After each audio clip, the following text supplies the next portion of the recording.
Bismillahirrahmanirrahim.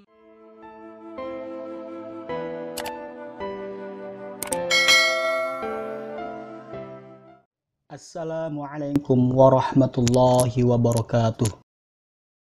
Alhamdulillah wassalatu wassalamu ala rasulillah la hawla wa la quwwata illa billah.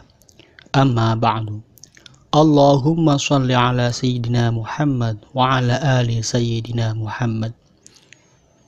Syukur dan alhamdulillah kita masih bisa berjumpa lagi di channel ini. Shalawat serta salam tercurahkan kepada baginda Nabi Muhammad SAW beserta para keluarga, sahabat dan pengikutnya. Harapan dan doaku semuanya, khususnya buat yang setia di channel ini, semoga selalu dalam lindungan Allah Subhanahu wa Ta'ala, diberikan kesehatan, dilapangkan rezekinya, diampuni segala dosa-dosanya, serta dimudahkan segala urusannya, dan dipanjangkan umurnya. Amin ya rabbal alamin.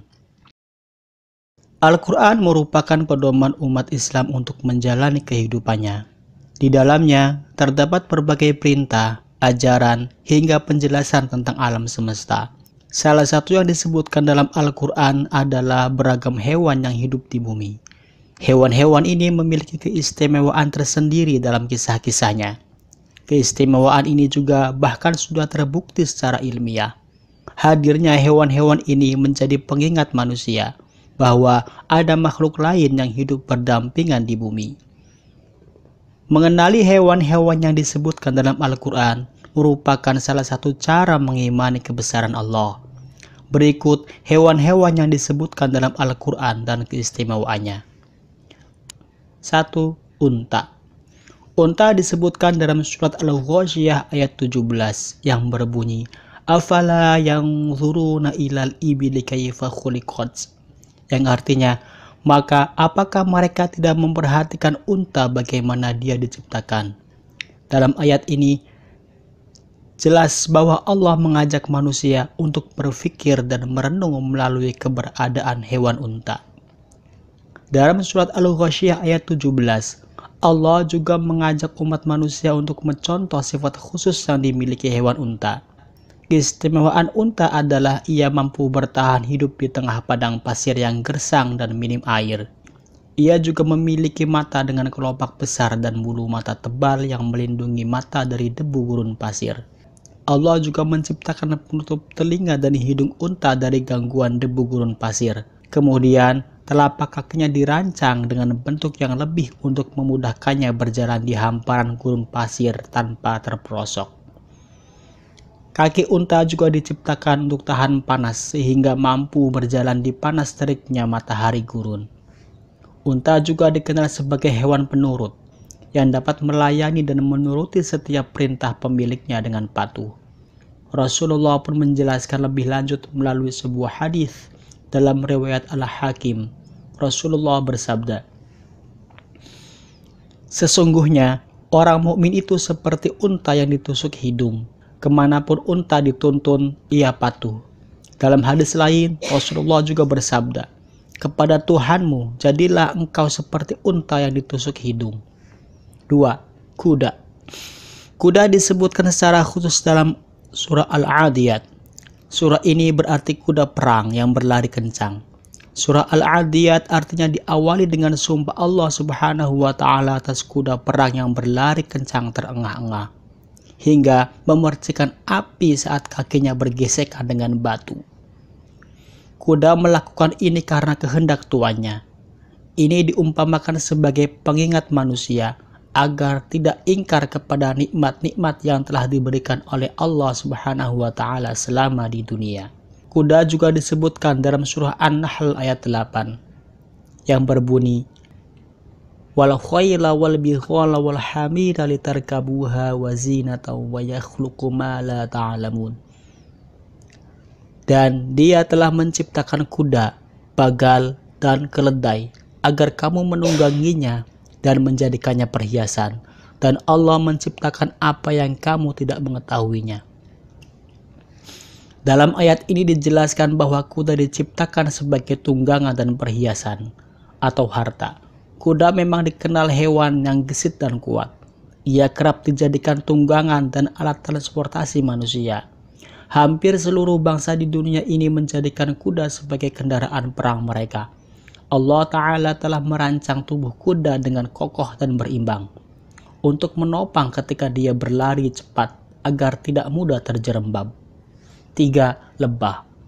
Lebah disebutkan dalam surah An-Nahl, salah satunya yang berbunyi, Wa auha rabbuka ilan nahli arittakhidhi minal jibali buyutaw wa minasyajari wa mimma ya'rishun.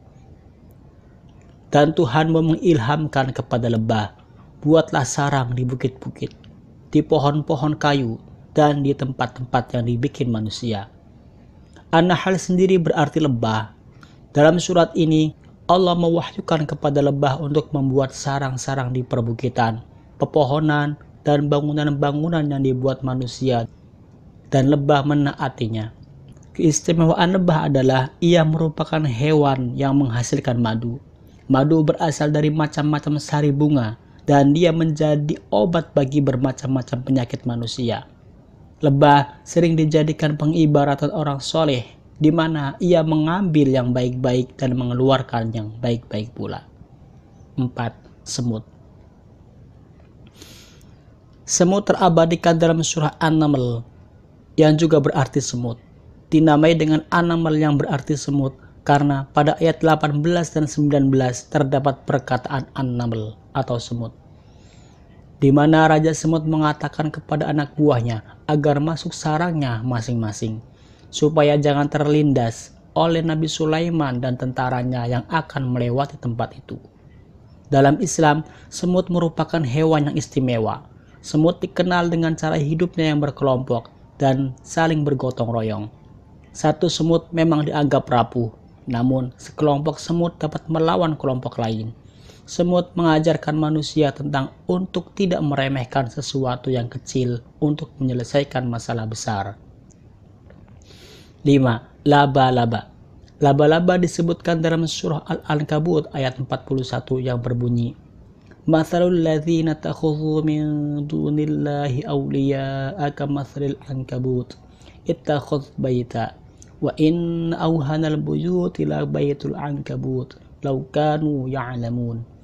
Perumpamaan orang-orang yang mengambil pelindung selain Allah adalah seperti laba-laba yang membuat rumah, dan sesungguhnya rumah yang paling lemah ialah rumah laba-laba, sekiranya mereka mengetahui. Meski sarangnya disebut lemah, laba-laba merupakan hewan istimewa dalam Islam. Hewan inilah yang melindungi Nabi Muhammad SAW dan Abu Bakar dari kejaran kaum kafir.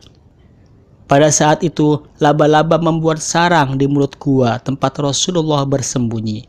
Akibatnya, kaum kafir mengira bahwa Rasulullah tidak bersembunyi di dalamnya karena ada sarang laba-laba yang masih menempel di mulut gua. 6. Sapi. Sapi juga merupakan nama satu surah dalam Al-Quran, yaitu surah Al-Baqarah, yang berarti sapi betina. Surah ini dinamai Al-Baqarah, yang artinya sapi betina, sebab di dalam surah ini terdapat kisah penyembelihan sapi betina yang diperintahkan Allah kepada Bani Israel pada zaman Nabi Musa alaihissalam. Sapi betina dalam surah Al-Baqarah bermakna berhenti bertanya-tanya atau meminta penjelasan untuk sesuatu yang sudah jelas adanya. Sapi mempunyai daya penciuman yang sangat tajam dan mampu mencium sesuatu yang berjarak 8 km jauhnya. Sapi juga mendengar suara dengan frekuensi lebih rendah atau lebih tinggi dari yang manusia bisa dengar. 7. Burung hudhud. Burung hudhud disebutkan dalam surah An-Naml ayat 20 yang berbunyi, Wa nafaqqadat tayra faqala ma liya la aral hudhud am kana minal ghaibin. Dan dia memeriksa burung-burung lalu berkata, mengapa aku tidak melihat hudhud? Apakah ia termasuk yang tidak hadir? Dalam Islam, burung hudhud erat dengan kisah Nabi Sulaiman alaihissalam. Nabi Sulaiman menggunakan burung hudhud untuk berbagai keperluan, seperti membawakan surat, mencari air, dan memantau keadaan bangsa lain. Burung hudhud memiliki kemampuan fisik dan daya ingat jelajah yang mumpuni untuk terbang bermil-mil jauhnya dengan sistem navigasi canggih agar tidak tersesat dan bisa kembali dengan selamat. Saat burung hudhud tidak hadir di depan Nabi Sulaiman, saat itu ia kembali dan membawa kabar bahwa ada kerajaan yang makmur dan sejahtera, namun masih menyembah selain Allah. Kerajaan ini adalah kerajaan milik Balqis, yang kemudian ia dan pengikutnya beriman kepada Allah Subhanahu wa Ta'ala. Demikianlah keistimewaan hewan-hewan yang disebutkan di dalam Al-Quran. Semoga kita bisa mengambil ibarat dan menjadi pengingat bagi kita semua. Wallahu a'lam bishawab. Wassalamualaikum warahmatullahi wabarakatuh.